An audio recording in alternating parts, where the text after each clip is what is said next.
Welcome back, welcome back. Got to get ready for work, but figure I'd teach you this Buddha and Christian philosophy, mentality, and show you how I learned it from Dragon Ball Z. And because I learned the Dragon Ball Z and learned certain things and heard certain words and shit, it made me go on YouTube when I got older and look up these things. And then I learned about that and was like, oh wow, they used real life shit to make that cartoon. What else did they use? So I went back to the cartoon, learned more. That's when I fell in love with Vegeta. That's when I started understanding, no, I can't just be on this Goku shit. I have to fucking embrace my strength as a man. I have to learn how to control it. That's the fucking greatest thing a man can do is have real strength and control it. So let's begin. It's amazing what you can learn with a cartoon. Ultra Instinct versus Ultra Ego. Yin and Yang. Ultra Instinct, Goku's path, the path of the My bad. angels, much more philosophical, much more of a deep thinker, much more about letting go and letting your body do its own thing. The body instinctually moves, the brain is turned off. Actually, Sun Wukong, a lot of this in Journey to the West and a lot of Eastern martial arts is about turning off your brain. A lot of meditation. There's a lot of really, really deep things that if people do their homework on Eastern religion, you come to learn about a lot of the philosophies that Dragon Ball has taken from that, because Toriyama's really into that stuff. Ultra Ego is at the other side of it, where it's not really about letting go. It's actually about accepting oneself and accepting one's duties. And to me, it's really interesting as to how even this far into Dragon Ball, even decades after the end of the original manga, Toriyama is still coming up with ways to have these characters not necessarily clash, but have a clash of ideology. That's really No, I'm not dumb. You fucks know things and you're just letting them out slowly. the overall theme of all of Dragon Ball, and almost And that's every arc okay. is a clash of ideology. Yeah, no, and I love it, and it really gets deeper as the series progresses. It sometimes, I mean, it's not always perfect. So, tell us about some of the philosophical differences between Ultra Instinct and Ultra Ego when it comes to Goku and Vegeta's pathways in becoming better martial artists. Pay Okay, attention. so the concept of yin and yang is mainly derived from a series of texts written by the father of Taoism, whose name is Lao Tzu or Lao Tzu. There's a bunch of different ways to pronounce his name. But There's a bunch of different ways to say Lao Tzu's name because no one knows who he is, and the name just means old man. I wonder who that was. much like Journey to the West is the source material for Dragon Ball, the Tao Te Ching is the source material for Journey to the West. Journey to the West took from the Tao Te Ching in order to write its story. Why is this ancient philosophy even called Journey to the West if it was written all the way back then? Oh yeah, never mind. Let's get back to the lesson. We're going back hundreds. We're going back hundreds of years. This is very old stuff. I know the rules. So basically, the Journey to the West uses the Tao Te Ching as a guide for the morals that the story is basically trying to portray. Oh really? And so there's a character in Journey to the West that matches everything that Akira Toriyama does with Vegeta as a character. Oh really? And his name is the Six-Eared Macaque. So Sun Wukong was a macaque. That's what he was. He was a monkey. But there was another one like him who gained all his abilities. And how he did that Oh, a doppelganger twin brother. was when Sun Wukong met his master, Subhuti, which, interestingly enough, Toriyama took Subhuti and he split him into two characters, Grandpa Gohan and Master Roshi. There's like aspects of each character that he split between those two characters. So, like, for example, Subhuti is the one that gave Sun Wukong his name, and Grandpa Gohan is the one that named Goku Goku, right?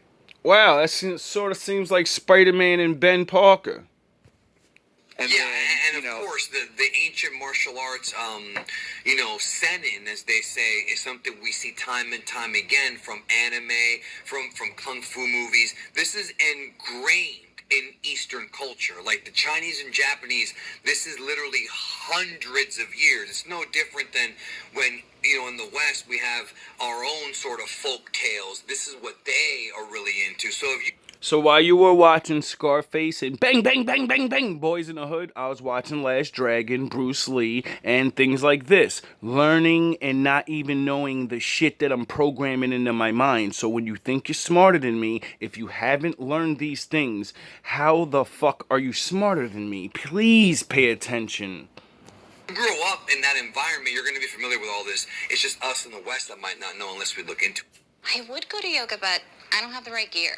Save on all the best activewear. Fair use. Also, Free advertisement.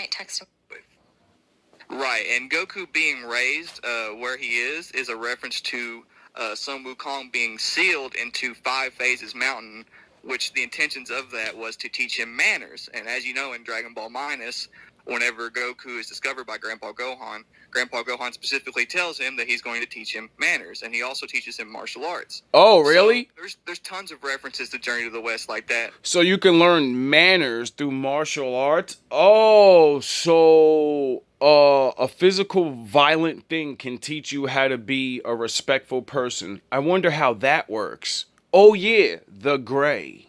The story. But when it comes to Vegeta, Vegeta is based on a character that's actually meant to be the evil twin of Sun Wukong himself. And the way he's introduced to the story is when Sun Wukong is talking to Subhuti, he overhears the conversation between the two, because what's special about this character is that he can hear everything in the universe, right? He's an empath. So he overhears what this character is teaching him, and instead of having a master to guide him to master all these things, he does it all by himself. And this character is actually supposed to be a representation of Sun Wukong pre-character development. So before... Okay, so my whole entire channel is me telling you that I was by myself trying to master these things, and I keep getting attacked by people. I keep just trying to be a man. I break through shit, and then I find the Lord and submit to him and say, I want to learn your ways. Sun Wukong is developed as a character by being taught by Subhuti and being sealed in 5 Phases Mountain. He's an instinctual creature. Yes. He's also very egotistical and has a lot of issues. Well, this character is like if Sun Wukong never learned his lesson at all. And when he's introduced later on in the story, so like, for example, Vegeta, he's introduced to the story because he eavesdrops on a conversation between Raditz and Goku, right? And he ends up using that to try and achieve immortality. Well, this character, he eavesdrops on Sun Wukong's conversation specifically to learn the secret of immortality. So there's your first parallel between the two. And oh, really? Another thing is he trains and masters all the secrets that he overhears in this conversation on his own. Oh, really? This character also believes himself to be the true Monkey King. Oh, which really? Is exactly like Vegeta. Yeah, So, it's not... I have the blood of the Principal Saiyans. Isn't that what he keeps saying? Stories to make Vegeta, I'm the one. There's a lot there, and how does this relate to Ultra Ego, though, and Ultra Instinct? I'm getting to that. Just to bring your brains back to, like, reality, when they say Goku or Vegeta, you have to realize, I mean my ego and my real self, my spirit. This is what the fuck I'm talking about. I'm not talking about being two different people. I'm talking about going in your mind, knowing you're a piece of shit, knowing you sin, and then fighting against it. And then see who's gonna come out on top.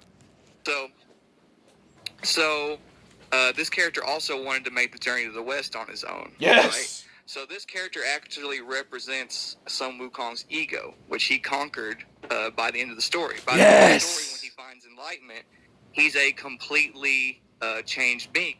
Hi, Sun Wukong, when he goes on I'm the journey Goku. to the West, the reason he goes on the journey west with other people is to learn the value of people, much like Goku in Dragon Ball. Oh, it's funny how, I literally, you'll hear me shout out everyone that ever taught me anything, and I always, even my enemies, the ones I defeated or whatever, betrayed me, I always be like, yo, that's fucked up. I wish we were still cool, but hey, I learned what I need to learn. And by the end of the journey, he is completely compassionate towards everyone. So this character is based on Vegeta and the ego, just like, you know, in Dragon Ball. And Sun Wukong, Goku's character, is basically based on Sun Wukong after he's already been completely developed as a character and learned universal compassion. And universal compassion could even be compared to Abraham Maslow's hierarchy of needs, where you become self-actualized. See, I've talked about that also on videos from the other channel that I've done, World of Geekdom, about this kind of stuff. Like that I love talking about the philosophy, because a lot of it, I feel like people could use it in real life to really help themselves and learn about themselves if they kind of apply some of this stuff. You know? Oh, really? Yeah. Well, the Tao Te Ching, when the book was written, it was actually written as a criticism of war-crazed Chinese royalty. The whole reason that the book was written... And it's not the Tao Te Ching, it's the Tao Te Chang. Stop fucking mispronouncing words. ...was because Lao Tzu, the guy that wrote the book, was tired of seeing this same cycle happen over and over again. You know, comes up with a set of ideas that the people rally behind him, and then by the time he dethrones the previous king, you know, he's become a tyrant because he's pushing his ways on other people, and that's something that Lao Tzu noticed. So, like, he wanted to criticize that. And so Goku, because he is completely void, because everything he does is based on instinct, and he's not fighting based on an idea of justice, or anything like that, he naturally leads the universe in a better direction, because that is, according to the Tao Te Ching, how you are supposed to be a leader, and how you are supposed to. It basically fixes the problem that the Chinese royalty was having at the time. So that's how Toriyama cleverly took from that. Goku is pure of heart in the same way that it's stated in the Tao Te Ching someone is pure of heart. So, like, when you think of, like, Goku's pure of heart, just think of, like a little kid or, like, an animal. You know, like, he's very innocent. I did a whole video on this years ago. So when you see me being goofy and laughing and then really serious, now you'll maybe understand. About Goku's pure heart explained when I went into explicit detail about that. Vegeta, on the other hand, not so much pure of heart. So because Goku is pure of heart, he naturally makes the best decisions without trying, because he's not capable of evil thought. And that's what separates Goku from Vegeta. The intentions for this, but when Goku was younger, Roshi taught him a set of principles known as Budo. And if you actually go and look up what Budo... See how he's confused? If Goku wasn't capable of evil thought, then how did he kill any of his opponents? You have to physically think of what you do before you do it. So when he kills them, he has to think of killing. Killing is bad. But he does it because they're trying to kill him. So once they won't stop, once he keeps saying, yo, chill, bro, I'm already stronger than you. You ain't got a chance. And then they keep going and beating him up and beating him up. And then he goes, all right, I'm done. It actually literally means war or martial, right? And it like means Dao arts in Chinese. Right. It means it's Taoist martial arts, and what that teaches is you don't become the strongest by trying to defeat other people. You become strongest by trying to defeat your own ego. Yes. The opposite of Vegeta, in a way. You conquer yourself. So that's what Roshi has been teaching Goku ever since he was a kid, which is a reference to what Subhuti taught Sun Wukong in Journey to the West. And you can see this multiple times in the series. Thank you, Master Splinter. He taught me that one. Goku, like, he makes a decision that seems questionable, but it actually ends up creating a situation that makes the universe a better place. So, like, for example, whenever he gave Piccolo a senzu the first time in the original Dragon Ball, without that decision, ultimately, he would have died to Raditz. He wouldn't have had Piccolo there to help him. Same thing with Vegeta. If it wasn't for him sparing Vegeta, ultimately Gohan and Krillin would have died on Namek. So even though these decisions seem inherently selfish on the surface, because he's doing it out of a pure heart and based on instinct, it ends up causing the best possible scenario in the future and making the universe a better place as a result. Yeah, it's like causality, cause and effect. We talked about that in another video I did. A lot of this stuff that we've talked about here, that you've talked about, I've discussed in various videos throughout the years, but we have a lot of new subscribers who, y'all got to go back and check out Dragon Ball in depth, because I talked about a lot of this in other videos. I had a video about causality, which didn't get that many. Oh, even he says, if you really want to understand my future videos, you better go back and pay attention to the other videos I tell you to go look at. Views, because I don't think people understood the importance of cause and effect in Dragon Ball. Things happen for a reason, and that's how it is in real life too. But it's interesting how things happen in Dragon Ball that might seem bad, they actually turn good. And a lot of that is fascinating, a fascinating outlook on life when you really think about it. Dawn Power Wash Dish Spray for everyday dishes. Fair use. Free advertisement. Yeah, because he's incapable of evil thoughts, so as a result, you just got to think about it this way. So, like, in Taoism, you are rewarded for basically being an instinctual being, for basically just making all of your decisions based on instinct and not based on an idea of what's right and wrong. Exactly. So that's the reason that Goku is constantly rewarded for making all these decisions based on his biology. That's also the reason that they're kind of trying... The Lord loves me because I, didn't know him or believe the 10 Commandments or anything or any other book in my beginning journey. And so I made up this thing called GMB, and I said, I'm going to write down my own law. And if no one does this law, I won't be friends with them and I won't chill with them. And then I read the Bible, and all my laws were in the Bible. So I said, wait up, dog. We're not going to rewrite a Bible. We need to just read this. And if it keeps matching up with what you believe in, then I think we're on to something. The shoehorn Bardock being compassionate into Saiyan biology because they want Goku to be an example of they want him to be an example of that aspect of Saiyan biology being purified. Just like they want Vegeta to be an example of the other aspect of Saiyan biology to be purified. Like they're both an example of like what the Saiyans had the potential to be, but purified and heightened to like its greatest potential. Fantastic. Yeah, no, and that's an ultra ego and ultra instinct are basically their greatest potential. I mean, the two forms are different because one is much more about the external mind and one's much more internal. And I always found that to be really interesting. When they were first coming up with this, on the surface, it just appears to be like, well, it's the Beerus method. Well, it's the Whis method. But there's a lot more to it when it comes to how these methods mirror Goku and Vegeta. And I do wonder if when Toriyama was first coming up with Beerus and Whis, knowing Toriyama's history, I don't think he had this planned all the way back then, but the fact that he was able to kind of make it all fit is pretty genius when you think about it. I'm not going to sit here and say Toriyama as a writer is on the same level he was in the 80s and 90s, because he's just not. But the fact that he was able to actually make this work to where it makes sense is kind of interesting. Yeah, the way he goes about basically taking Vegeta's character themes and purify them through the idea of a god of destruction is really fascinating to me. And like Super Dragon Ball Heroes actually did an episode. I don't know if you remember, but they did an episode where Vegeta got that dark aura form. Yeah. And, they do a really good job explaining what Ultra Ego is essentially going to do for Vegeta, even though that has nothing to do with Ultra Ego. It basically points out where Vegeta's mindset is. So there's a clip in Super Dragon Ball Heroes where Turles is influenced by Cumber to think that evil is the true nature of the Saiyans, right?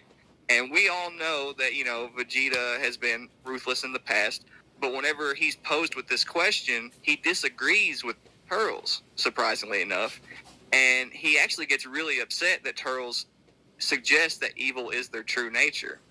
And he ends up, it shows a flashback of whenever Vegeta was giving his speech about Goku, where he was talking about how Goku is superior because he allows his opponents to live, which ultimately leads to him getting stronger. So basically, like, the point of the exchange is that Cumber was the first Saiyan to ever corrupt the Saiyan race with his ways. That's kind of his theme. He makes other Saiyans evil by corrupting them and influencing them. Right. And Goku is the exact opposite. He purifies people.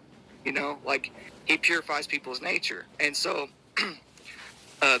they did a really good job hammering this point home, because Vegeta even says himself that it's wrong that evil is the true nature of the Saiyans. The true nature of the Saiyans is to keep fighting, right? Is to keep growing stronger and to strive for more strength. That more than anything.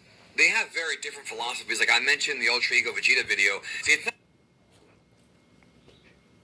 I gained strength through wisdom. And through wisdom, I gained power.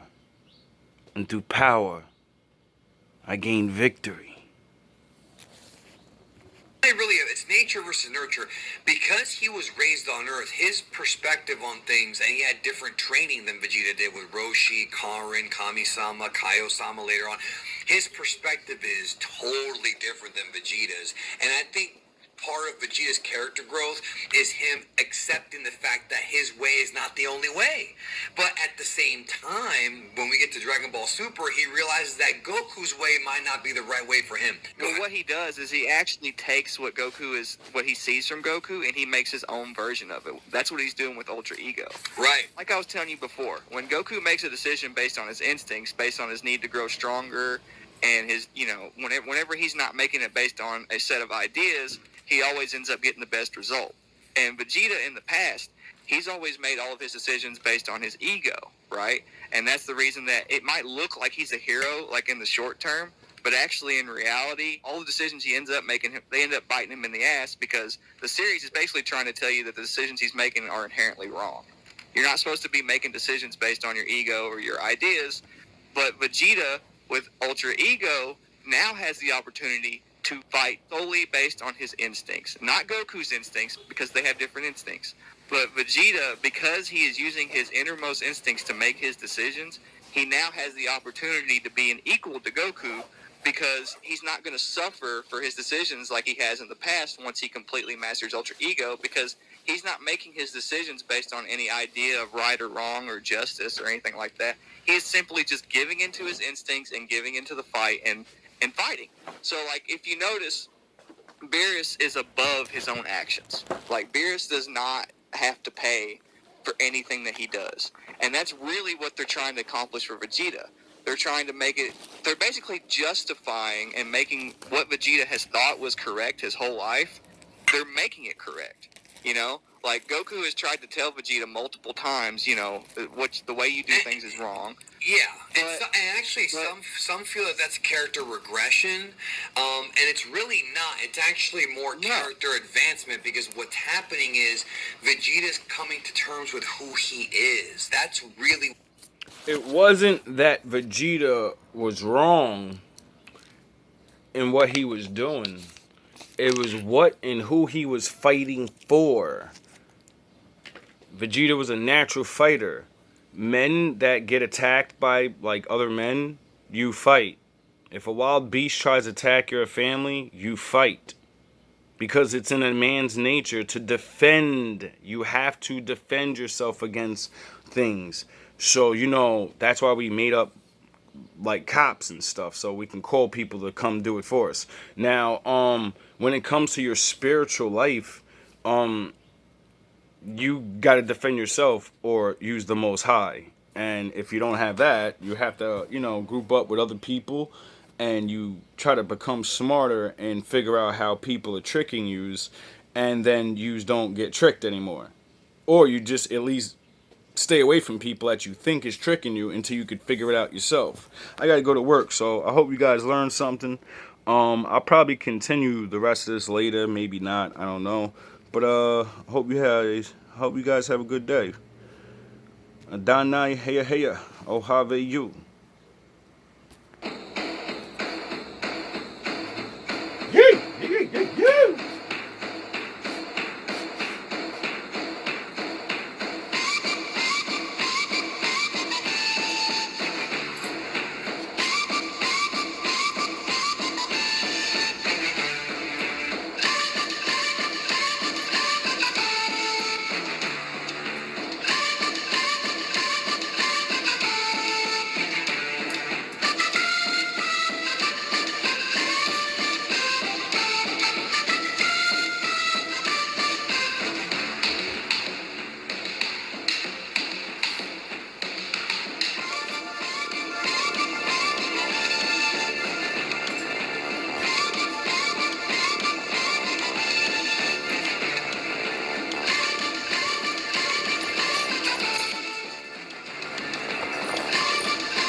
hey, hey, hey.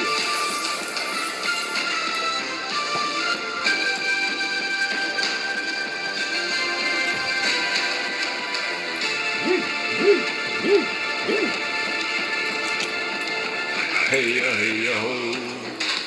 Hey ya, hey ya, ho. Hey ya, hey ya, hey ya, ho.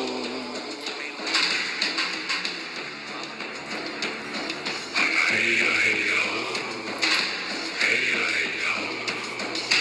Hey ya, hey ya, hey ya, ho.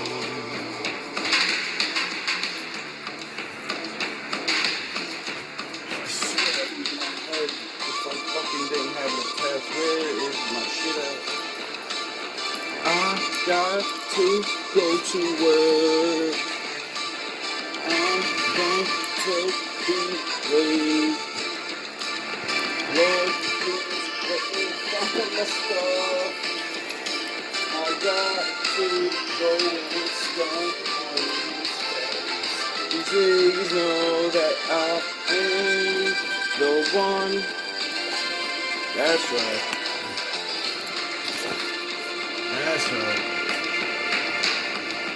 Hey ya, hey yo.